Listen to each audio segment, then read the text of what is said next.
Hey, good afternoon. My name is Adam Hubbard. I am the Director of Fitting for the Raspberry Golf Academy. Today we're at the Old Hickory Golf Club in Woodbridge, Virginia, one of the 4 facilities that I cover as the Director of Fitting. So today I just want to kind of go over a couple things in this first video that I look at as a club fitter. I've been fitting clubs for over 20 years, all in the Northern Virginia area, just going over a couple things that are really important to me as a club fitter. So today I'll kind of talk about a little bit just about the driver, some more videos as we go along, kind of go over some more things, the irons, wedges, putters as well. So just for example, I'm playing the Callaway Rogue Sub-Zero driver, one of the hottest drivers for 2018. If you've not been hit or fit for this golf club, you got to give it a try. Really, really solid driver. I'm a pretty decent swing speed, about 105, not blazing fast, not tour average. You know, those guys are swinging 110, 115, 120 if you're a really big hitter. So as an average golfer in terms of swing speed, maximizing my launch, maximizing my spin, land angle, and ball speed off the face are really important to me as a fitter. So at all of our facilities, we're using the Flight Scope launch monitors, one of the best in the business. You can track the ball all the way through the flight, looking at those land angles, ball speed, spin rates, and just really getting you dialed in. So as far as my setup goes, I play a 9-degree neutral setting, standard loft, standard lie, like I said, 60-gram stiff shaft.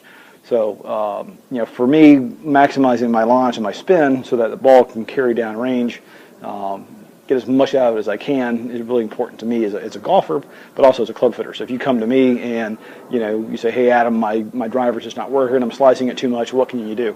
So within Callaway this year, they've got 3 fantastic options. So if you're a slasher of the golf ball, I probably wouldn't put you into the Sub-Zero. This driver is a little more fade biased, a little flatter lie angle, more designed for that kind of maybe that high launch, high speed spin player. Like for me, I'm not overly fast in terms of club speed, but I do spin the ball quite a bit. So it's really important for me to maximize my launch, get my spin rates down.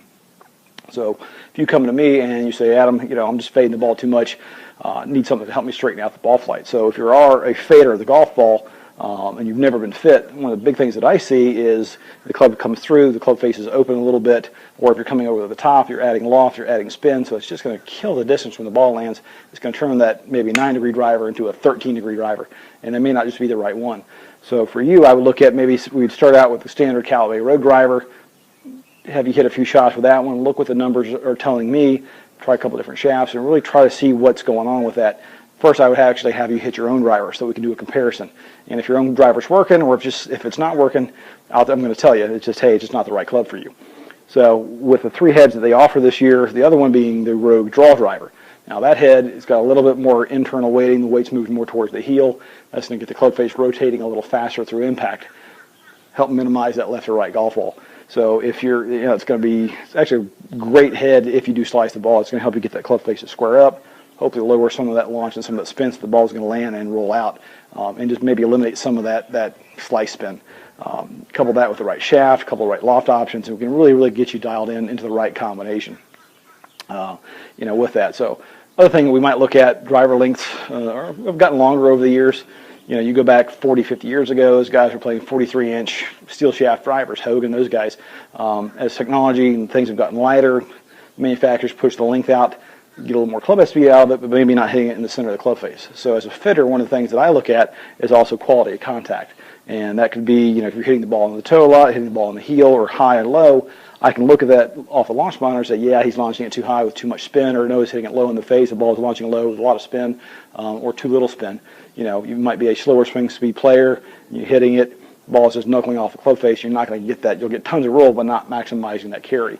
The nice thing about Northern Virginia is the climate changes quite a bit. So right now, here we are in May, it's fairly hot, humid already. We don't get much of a spring as usual.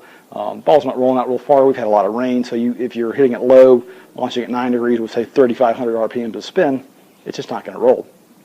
So, just for example, one of my fits from the other day, golfer came in the exact same numbers, got him into a 10.5 degree. He was playing a 9. Got the launch angle where we wanted at about 12.5, 13. Spin rates are about 2,700. So now he's getting the ball in the air. It's staying in the air. It's going to land and maybe roll out a little bit. And if it's not rolling, at least we're maximizing his carry. So that's the really great thing about having this technology, whether it be, you know, different head choices, different shaft options, or even a different, maybe even a golf ball. We can suggest based on what I see if it's just doing something weird, you know, the Chrome Soft versus say the Chrome X. Or even one of the super hots or the super soft. So there's some great options to kind of get you into the right fit So at all of our locations, we have the flight scopes. At this location, like I said, we've got the Callaway cart pretty much top to bottom. Do have a few other options, but definitely I think these are some of the best products out there. Might be a little biased because it's what I'm playing. Some of the other videos as we go along, I'll go over kind of maybe what's in my bag, hit a couple shots, kind of show you what I look for when I was fitting myself with that one.